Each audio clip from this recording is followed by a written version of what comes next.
You know, for all the troubles and tribulations this game has, I do have to say, it is beautiful.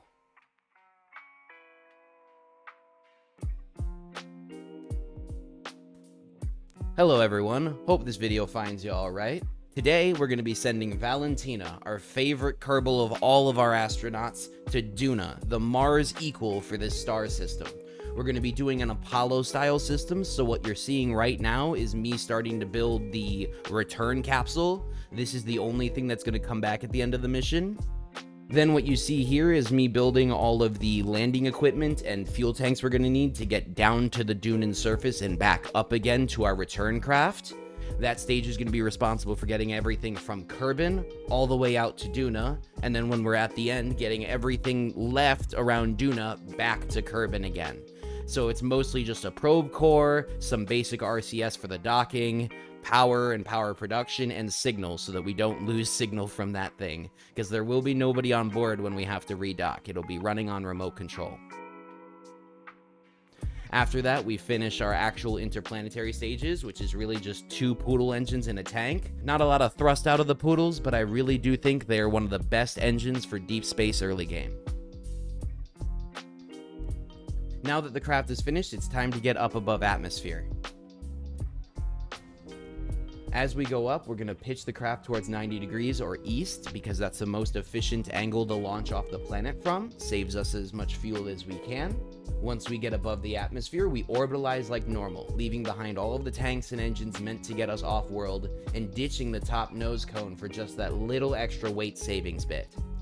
Using the Poodle engine to finish the orbit, we're going to clean everything up and get ourselves perfectly above orbit here. Once we get right to the tippy top of our apoapsis, we're going to boost ourselves just a little bit more to finish orbitalizing. With a near perfect 100,000 meter orbit around Kerbal, it's now time to get in alignment with Duna. It took quite a while to find the exact window we needed, but considering the only way to do this is with my human eyeballs and a sort of guess where it should be, it is what it is. I made it work. The best advice I have for reaching Duna is to set up your maneuver when Duna is 45 degrees ahead of Kerbal, if you were to draw an angle from the sun to both planets. Now that that maneuver is set up, we unpack our solar panels and antennae so that we can keep power and signal as we sail away from Kerbal, because once we start launching, this stuff is going to get much farther away much faster, and we need to maintain control of the probe core, because once the lander goes down, the only thing keeping the thing in orbit in control are these antennae. Now we burn the rest of the first interplanetary stage, getting ourselves most of the forward motion we need to actually get out there, and finish our burn with our second and last tank for the upper stage. Once we've got most of the power burnt out, we're going to make a quick adjustment burn to make sure that we hit Duna exactly how we want. When it comes to these types of burns with these high ISP over time engines, you know, we're burning for 6 minutes. It's not going to be 100% accurate, and there's going to be some slop. So doing a slight adjustment burn right afterwards is one of the best ways to make sure that you're exactly on the target you want.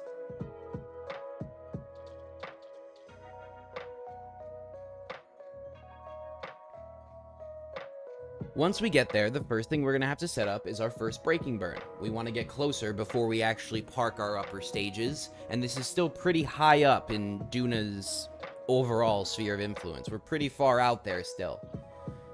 So we're going to bring ourselves down much, much closer.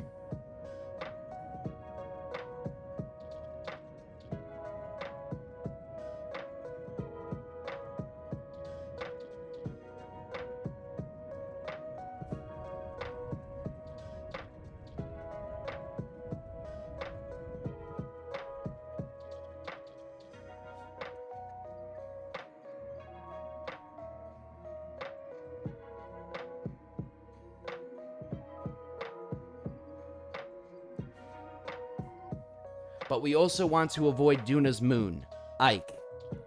Full disclosure, I think it's a murderer.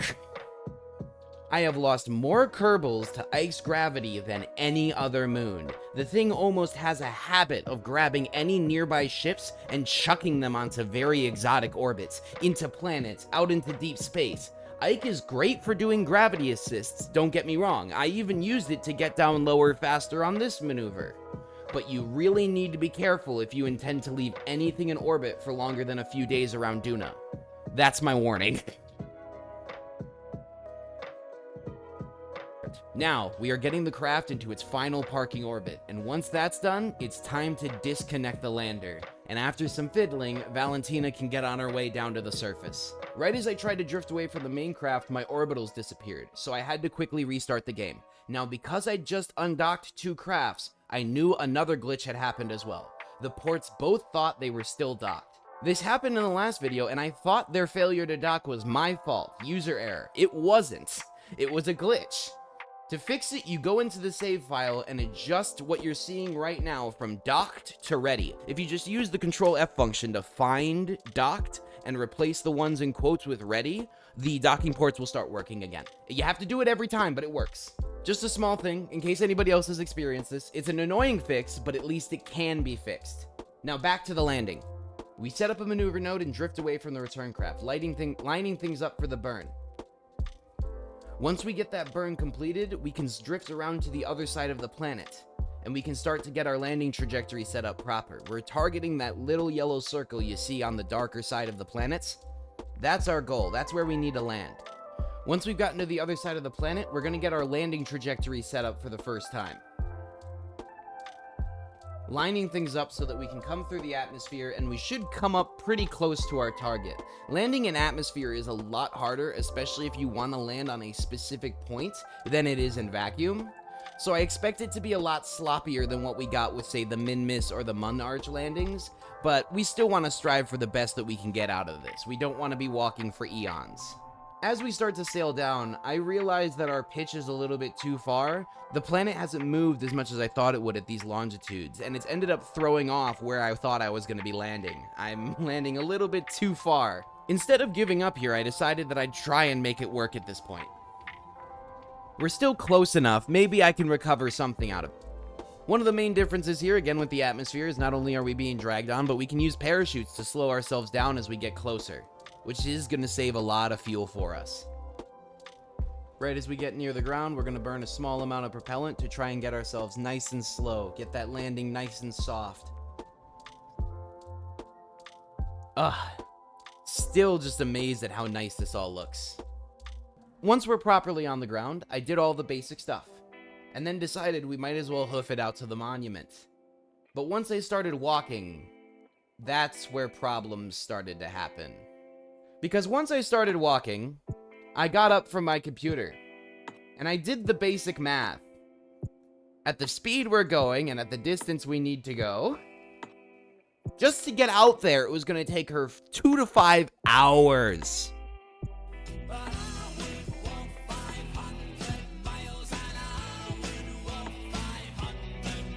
It was at this time that I realized to reload.